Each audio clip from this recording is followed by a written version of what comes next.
Joshua 13 opens with kind of a little bit of a not so pleasant exchange, I guess, if you were Joshua, but it emphasizes the fact that Joshua is reaching the end of his life. And even God is commenting on the fact that he is old. And unfortunately, there is still things to be done.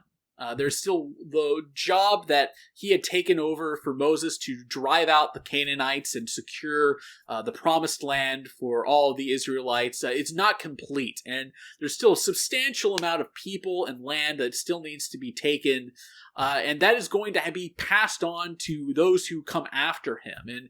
And so God is talking to him and is saying, you need to start preparing for this. You need to start, dividing up that land and making preparations for this and in this way.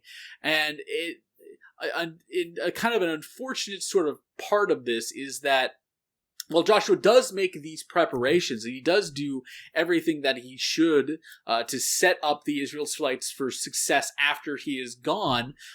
They don't really follow through with it for years and years and years. The next book that comes after Joshua, Judges, deals with all of this. And the big saying in that is that during this time, everyone did what was right in their own eyes. And the Israelites strayed from God. They strayed from his leadership. And their leaders tended to, make a little bit of an impact, but not as much of the impact that was really needed for them to take and secure that land. It's really not until we see David, specifically, that we see this kind of work being really completed, especially when it comes to the Philistines.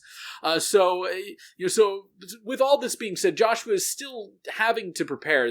His job is still not done, though it is going to be, have to continue after his life has ended.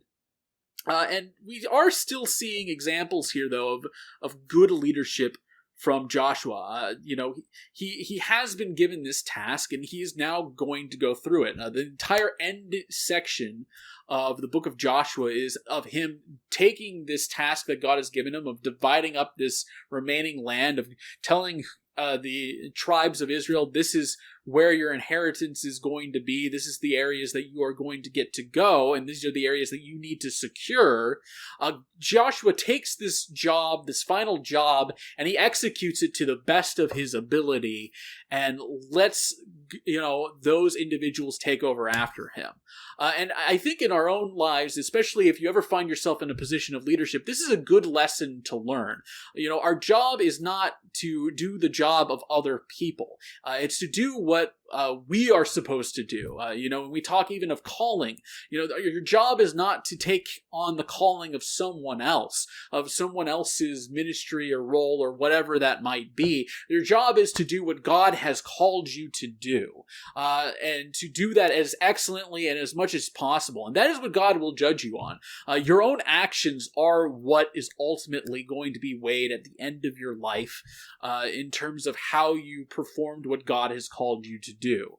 And that is something that we should all keep in mind. We should all strive to do whatever we are called to do, our jobs, or if it is a ministry that you maybe feel very strongly of doing as well, that you do at your church, something you volunteer with. We should all be doing this to the best of our ability, because that is what is expected of us. That is what is expected of us when we are in these positions. And if we do that, we will find that, like Joshua, we will be, remembered for that great leadership, and that we will be, by completing what God asks of us, we will be able to further his work, and in that way do what is necessary to see his kingdom come. Amen. And now I'd like to invite you all to join me for our last worship song today.